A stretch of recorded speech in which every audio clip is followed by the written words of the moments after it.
West Wing Week. Welcome to the West Wing Week, your guide to everything that's happening at 1600 Pennsylvania Avenue.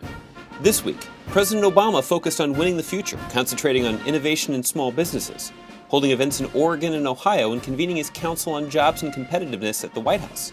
That's February 18th to the 24th, or Don't Bump My Adams. Don't bump my Adams here. That's right. On Friday, February 18th, as you recall from last week's episode of West Wing Week, the president was on the West Coast speaking with the entrepreneurs and innovators who will help grow the American economy.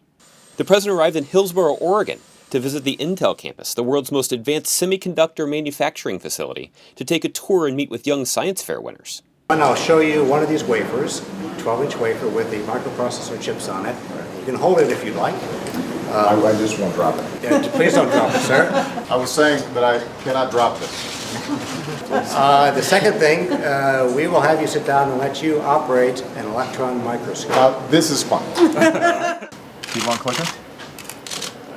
The president also learned more about Intel's science, technology, engineering, and math education programs, and the company's efforts to better prepare young people to compete for high-tech jobs and inspire the next great innovations, like these seventh graders, the Bindlebots, who are designing robots that could model human brains and mend broken bones.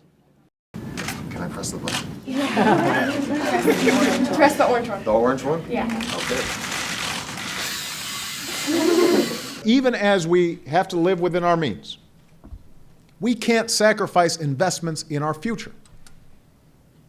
If we want the next technological breakthrough that leads to the next Intel to happen here in the United States, not in China or not in Germany, but here in the United States, then we have to invest. Before leaving, the president also recorded his weekly address from the clean room. Now this is cool.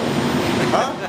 On Monday, February 21st, President Obama took President's Day off. Mostly. There's always a meeting or two. On Tuesday, February 22nd, President Obama boarded Air Force One for Cleveland, Ohio, accompanied by many members of his cabinet, and AOL co-founder and chair of the Startup America Partnership, Steve Case, who the president also named to his Council on Jobs and Competitiveness. Cleveland was a natural site to hold the Winning the Future Forum on Small Business.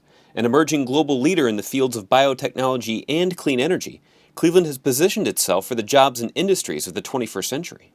After addressing the forum, the president attended several breakout sessions, first on entrepreneurship with SBA Administrator Karen Mills. It's the new products, it's the new services, things that nobody else thought of before, that are going to help absorb all the talented Americans out there who are looking for careers. Treasury Secretary Tim Geithner hosted a session on helping small businesses get access to capital.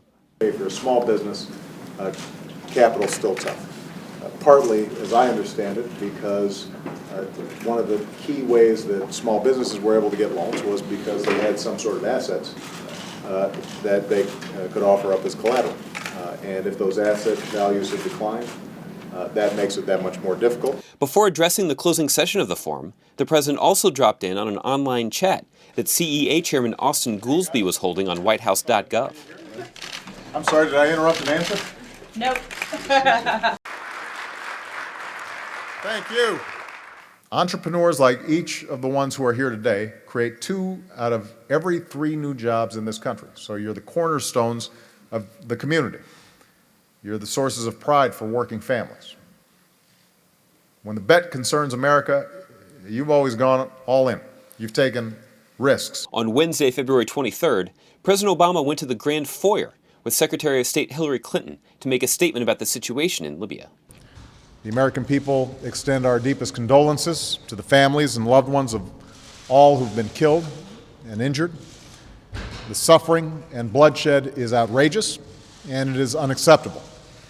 So are threats and orders to shoot peaceful protesters and further punish the people of Libya. These actions violate international norms and every standard of common decency. This violence must stop. On Thursday, February 24th, President Obama walked across West Executive Avenue to the EEOB, where he attended the first meeting of the President's Council on Jobs and Competitiveness, chaired by GE CEO Jeffrey Immelt. The council will seek input from individuals in all aspects of our economy about ways to create jobs right here in America.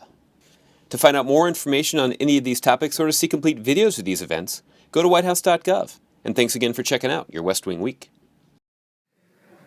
vanadium redox fuel cells. That's one of the coolest things I've ever said out loud.